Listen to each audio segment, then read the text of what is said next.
It really is much easier to hear the bad stuff than to hear the good stuff.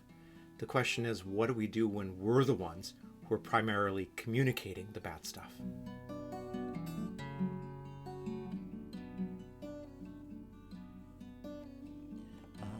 Shabbat Shalom, everyone. I'm Rabbi Paul, your virtual rabbi, and thank you for joining me for a weekly Word of Torah. It is a bedrock principle of marketing that the negative is easier to pass on than the positive. When I first learned about this, it was working with a marketing group at a health system. And the way it was formulated is, if a patient has a bad experience with a doctor, they'll tell 10 people.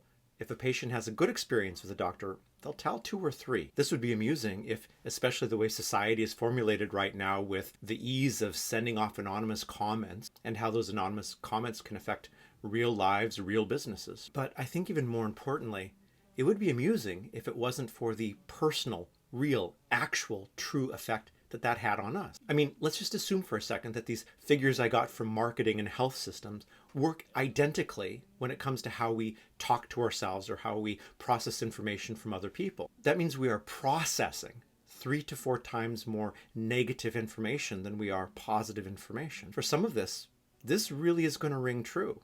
And there is some level of universality around this, unless someone is a sociopath or a narcissist. But this is a real issue. And sure, I'm a Gen Xer, and there's a war of articles going on there between generation on what's causing anxiety and snowflakes and all this other sort of thing. But as human beings, I don't care what generation we're from, we are experiencing this. It might manifest differently in different generations. But if there's a way that I can somehow even that out, begin processing less of the negative, or at least processing it in such a way that I can take in the information and use it constructively, then maybe this might be helpful.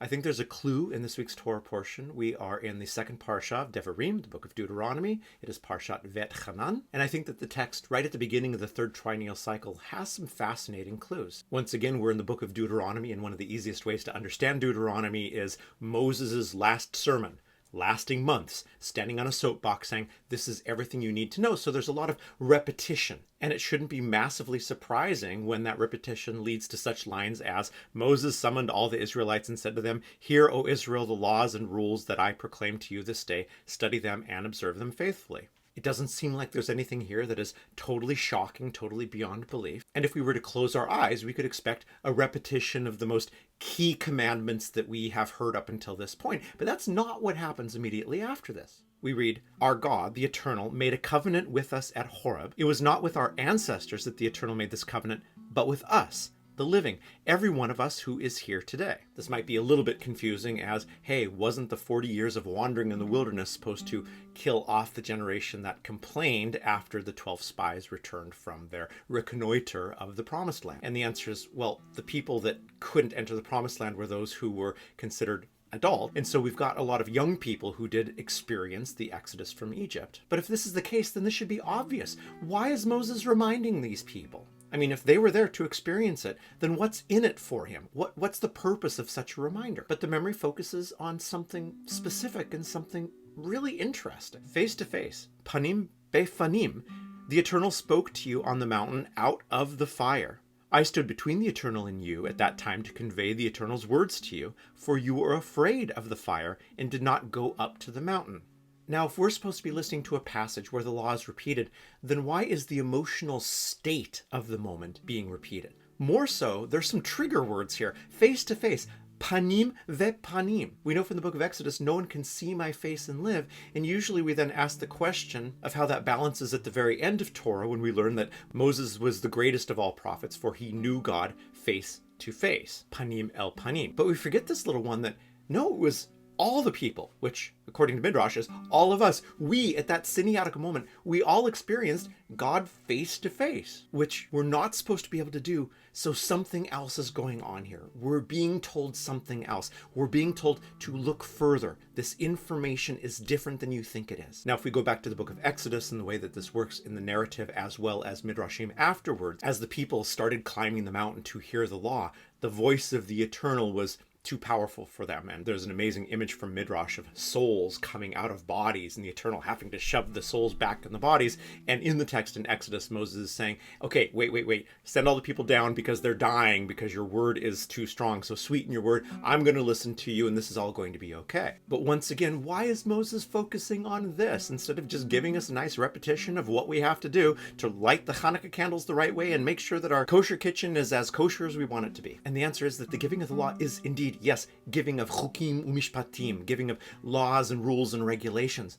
But it's about something much bigger than that. It's about stating the truth of existence. What is God's name? God's name is a variant of the verb to be. This is existence that we're encountering. We cannot see existence face to face. In all mystical traditions, this understanding that if we were able to see ourselves exactly as we are, we would die. And if you're rolling your eyes right now, think back to that last time that someone said, do you remember when you did this? And you didn't remember that. And it was that really, really awful thing. And then after you're reminded of it, then you remembered it, and then all of a sudden, head slap and embarrassment and face red and breaking out into a cold sweat. Why? Because in order to wake up every morning and look in the mirror, we oftentimes have to suppress a lot of the really awful stuff that we've been. And so is it any surprise that as we were going up the mountain to have an encounter with the fullness of existence, the fullness of reality, that we just couldn't take it? What makes Moses, what makes Moshe Rabbeinu our teacher is that he was the one. His nature as a prophet, the symbol of Moses,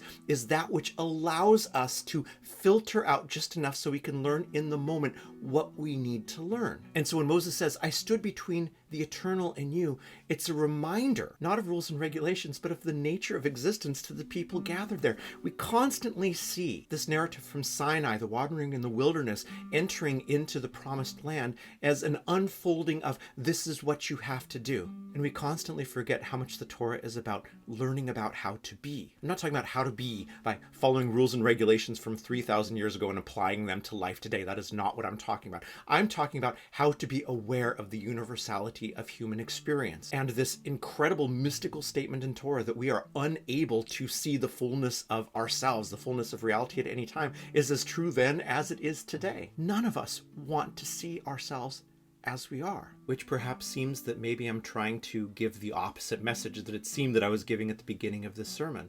That maybe if none of us can see ourselves as we actually are, that maybe we should be taking in as much negative as possible to try to balance all this out, and that's not what I'm trying to say at all. Let's look at a few more of the symbols that we encounter. First of all, if we were part of a tradition, if we were part of a dialogue, if we were part of a relationship with that which was bigger, greater than us, and the nature of that was, well, beating ourselves down as much as possible, then why is there a second chance? Yeah, the 40 years of wandering in the desert, that represented pretty harsh punishment, but not the end of the dialogue. The book of Deuteronomy, and especially this passage that we're reading today, is not saying, remember what happened so that you can go and beat yourselves across the chest. It says, remember where you were so that you can do better next time. And it's that combining of remembering and doing that are so critical here. We may not be able to see ourselves as we are, but we can see the next thing in the path in front of us. You see, Moses doesn't just focus on the sin, doesn't just focus on the mistakes that were made. Moses focuses on how exciting it was that everyone was listening to this had experienced that thing. Look at what you were involved in. Look at how amazing that was. This is the secret of how we balance out marketing in our lives. Balance out the fact that it's going to take 3-4 times as many positive things to balance out how we by nature see ourselves and the negative things that we bring in. Not too long ago, I was working with someone who just had a really hard time communicating with their boss. It was a really, really bad work situation, and there needed to be some pretty blunt communication. And a lot of the counseling, a lot of the pastoral therapy went into what archetypes can we bring into that moment? Do we step in as our wounded child, or we step in as a warrior, as a poet, or an artist? How that works is a sermon for a different day. But the important thing is, this person stepped in and they said what they needed to say. And it doesn't matter if it turned out well or didn't turn out well. That's not the important part of the story. It actually did turn out well, but that's not the big deal. The big deal is when this person came into my office the next week, I had them repeat to themselves over and over again, I am the person who went into my boss's office and said what needed to be said. Not, I am the person who finds it hard to do that. Look at how powerful this difference is. This is the claiming. This is the owning. About once every 5 years for the High Holy Days, I do a sermon that is, what is your superpower? Every one of us has something that is just incredibly special about us, something that we do, and that should be celebrated, not this humble, well, I'm not very good at that. No, if you're good at it, be good at it. Own that in every possible way. But it's the same sort of thing. The first time that you have done that thing that's hard for you, you are now the person who has done that thing. And to reverse that, you are no longer the person who hasn't done that thing or can't do that thing.